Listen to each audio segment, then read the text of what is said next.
Good afternoon, Black.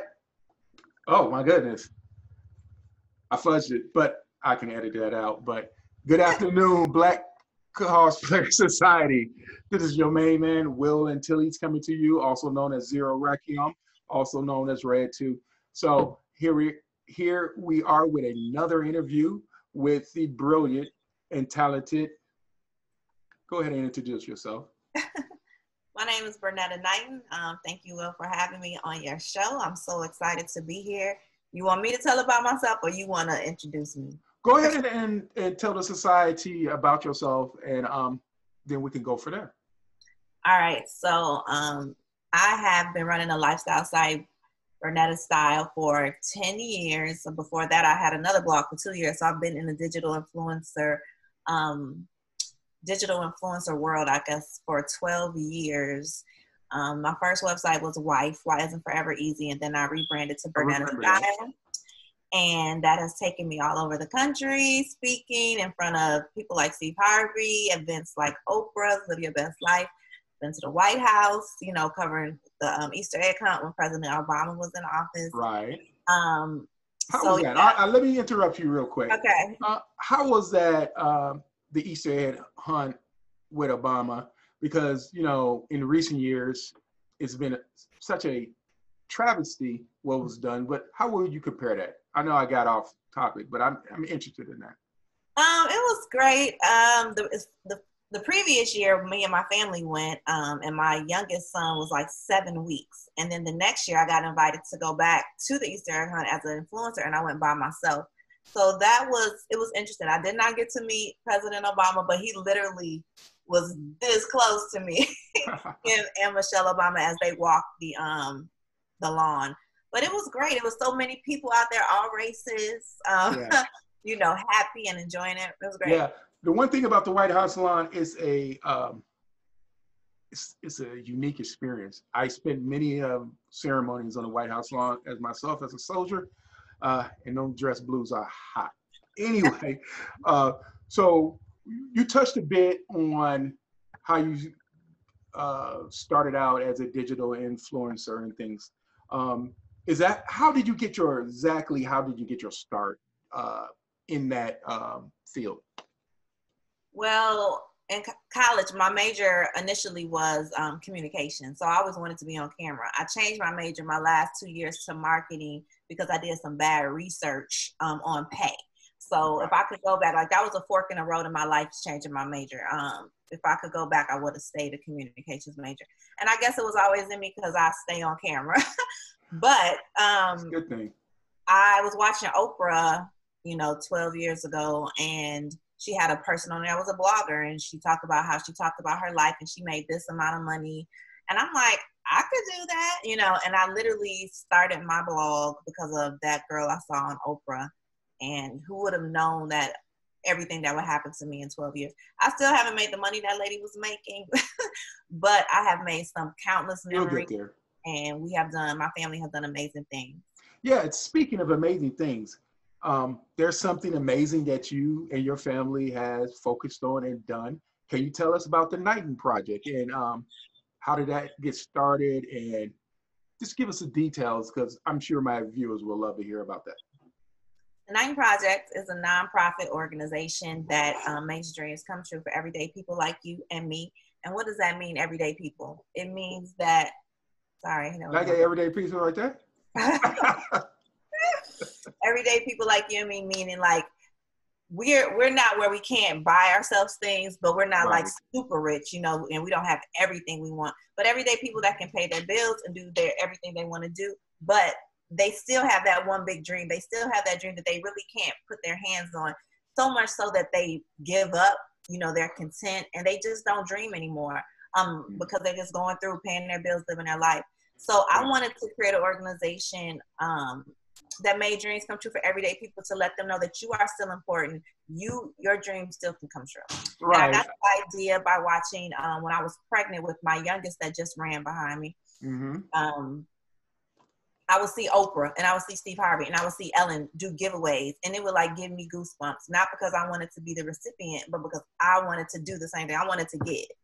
And so I was like, what if I create an organization where we just what if I create an organization where we just give people, you know, make their dreams come true? Right. And so that's what happened, and we launched it in 2015. Right. So I was on your site and I seen some of those testimonies, and I also seen some people reaching out, you know, asking for help or advice, and that's some good stuff. And you're doing some good work out there, and I'm sure people appreciate it. So let's touch on how that changed your life. I mean, because here are you're giving like not just a piece of yourself, basically almost all of yourself to strangers. How did that change your life? Well, you don't really realize how many people are not or don't have the things that they really desire until they reach out to you. You know, of course, you have this big vision of helping people, but then when you put stuff out there and people start sending their requests, it's almost like you are in tears just reading their requests, you know, and you want to help everybody. Right. I would love to do more with the Knighten Project, but what I learned is that dreams are not cheap.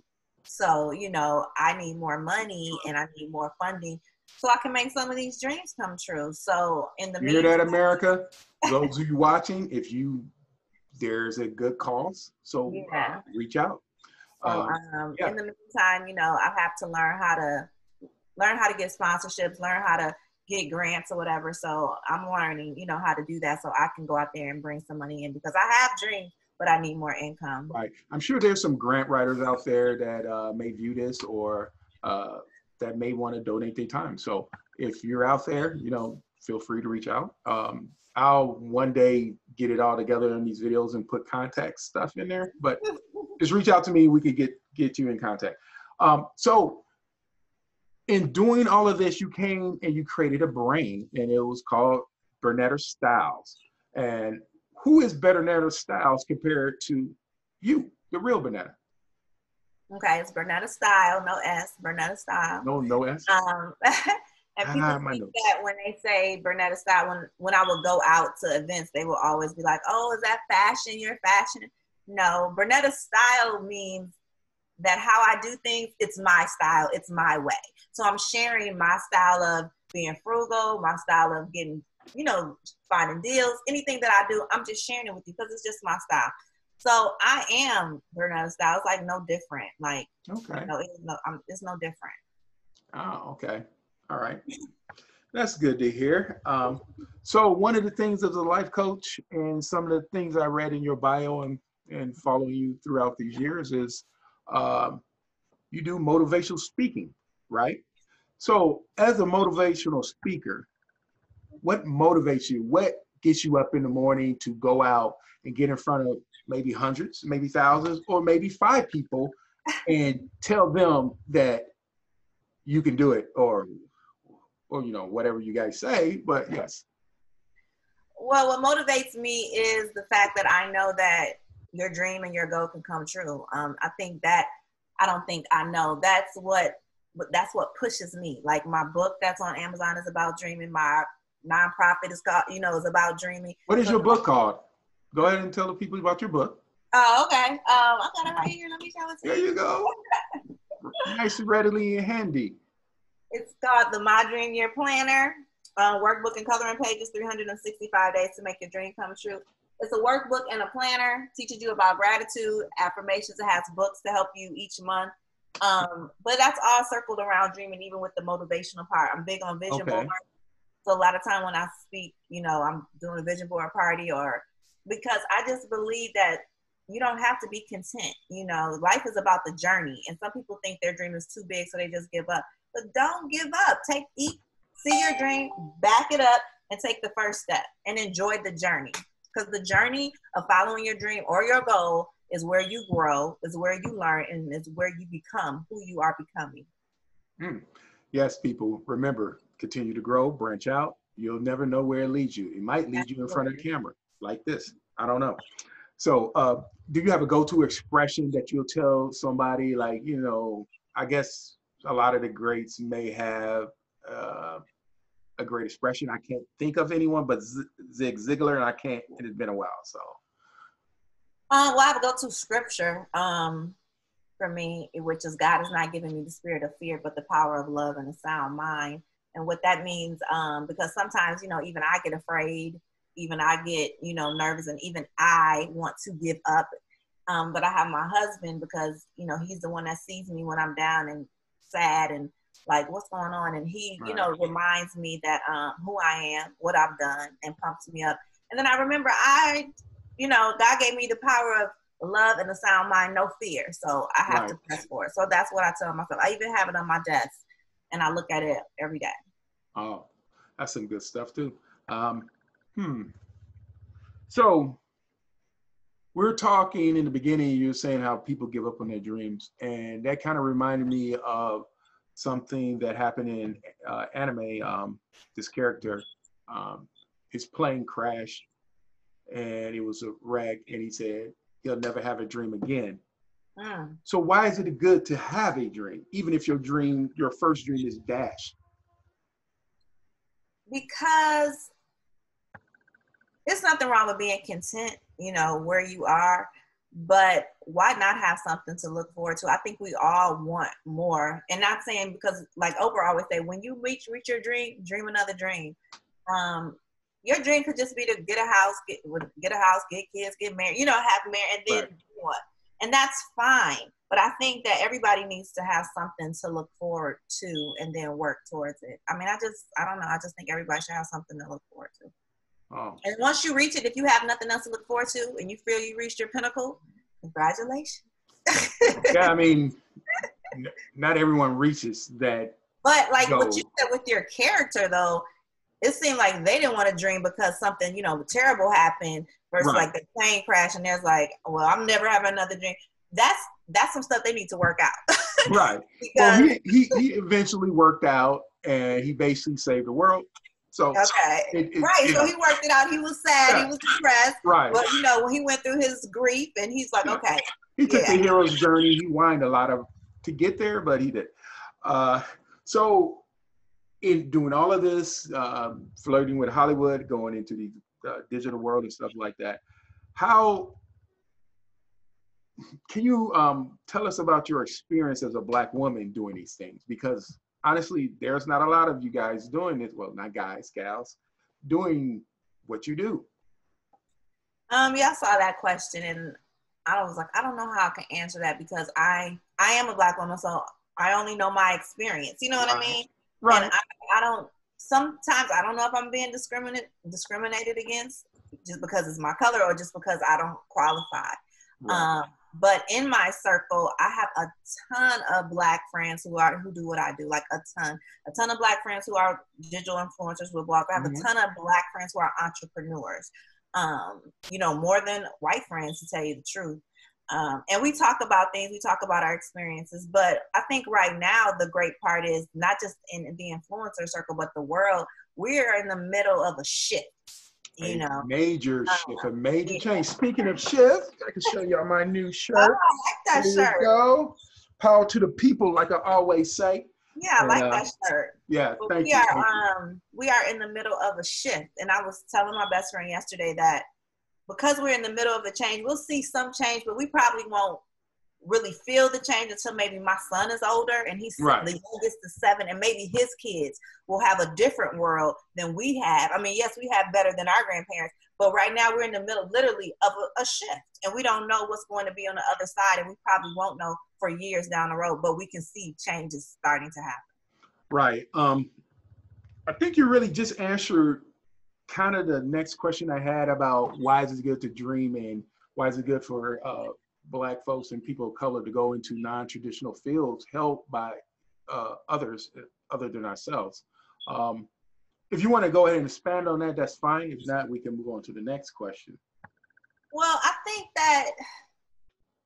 I just think really that people should just do what they want to do. You know what I mean? I just think that when you grow up or you're young and you say, I want to study engineering, I want to study therapy, I want to be a psychologist, don't think, well, there's no Black people in it. Just say, I want to do it, and just go do it. Plant that seed, nurture that seed, and grow it. Don't worry about if it's no Black people. And even if it is, so what? Be the first. There's nothing wrong with being the first, nothing wrong with being a trailblazer. That thinking, I think, holds us back. Well, there's no Black people over there, so maybe I don't need to do it. That holds us back. You know, Right. that's what I'm teaching my kids. As long as you can take care of yourself and you can do whatever you want to do, just be happy and be able to provide for yourself. But yeah. So you mentioned trailblazers. You yourself can be considered a trailblazer in the very things and the different avenues you have gone in your career and in your life. And so you as a trailblazer, your daughter is following your footsteps, so to speak. How important is that to you, and how is it important for her to be her own person while, you know, following your footsteps? Well, with Bailey, and Bailey has businesses, Bailey's Nailbox, BAILEES, nailbox.com. She doesn't have to follow in my footsteps. Like, it's really not important that she does that. Literally, it's more important that she's happy. Because I ask her all the time, you still want this business? You know, and if she doesn't, we will stop. What is important is that she does what she wants to do, but does it with excellence and does it well. She came to me when she was 6 years old and asked me, can I start a nail stand? And I'm like, okay. But she came to me because she saw me doing all that stuff. So it was all she knew since birth was mommy is always taking a picture, doing this, doing that, having us on camera. So I wanted to do that. And so I could not say no. And then when she was 9 and we were moving to Florida, I wanted her to keep the entrepreneurial spirit. So we came up with Bailey's Nailbox, which went from us sitting in front of our house, telling people to come by and get their nails done, to an online business that we've been in business now for 3 years. But again, it's more important that she just do what she wants to do, but do it with excellence. You know what I mean? Like whether she ends up continuing to run Bailey's Nailbox for the long term or she quits and becomes a nurse. You know what I mean? So be the best that you can be. Yeah, in whatever. At all times. Because another thing, let me just say this, you know, I'm in the entrepreneurial world. I'm deep into it. I have a lot of entrepreneur friends that make millions. And then I'm also an employee. You know, I have a full-time job too. And I so many people think that, you know, entrepreneurship is the way to go. I say whatever you want to do is the way to go. I don't look down on people that have a 9 to 5, and I don't look up to people necessarily because they have a run a business. Because entrepreneurship is hard. So I'm grateful that I could dip my toe in both worlds. They're like, ooh, I like this, but I'm gonna keep my feet wet over here too. Absolutely, I like got both pools. I like my insurance. Yeah. Well, you need insurance nowadays. Trust me. Trust me. Medical bills is outlandish. That's why we should have some form of Medicare for all. But hey, that's a different video for a different time. And hey. Yeah, I agree. So let's close this out with the end question here. If you could be a life coach for anyone in the world, who would it be? If you could be like, hey, like if you wanted to be life coach to Trump, you're like, hey, Trump, you're doing it all wrong. I mean, not that I would wish that on anyone, but you know. That is a great question, and I don't know who I would want to help because I don't know. I know who I want to help me. Well, who is the person you want to help you then? You know what? I like to watch a lot of documentaries on Netflix, right? I love to watch people's story. And I watched the Maya Angelou documentary, and I already loved her, but knowing more about her, I would have loved to sit under her tutelage if I ever had an opportunity to. Have you ever met her? No, I never met her. But she, you know, she's passed away now. But yeah, I met her. Oh, you did? I met her in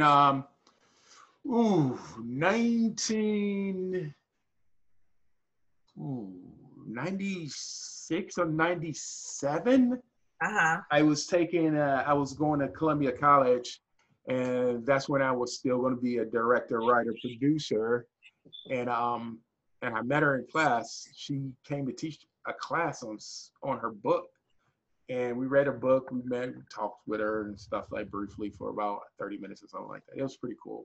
So awesome. Yeah, she's just like in the documentary, like I said, she's already awesome, but when you learn her whole story, right, and just the way she speaks with intention in her words. And so yeah, I would love to meet her and sit up with her and learn. And I love that's a good person to get your tutelage under. I'm glad I don't have to answer that question.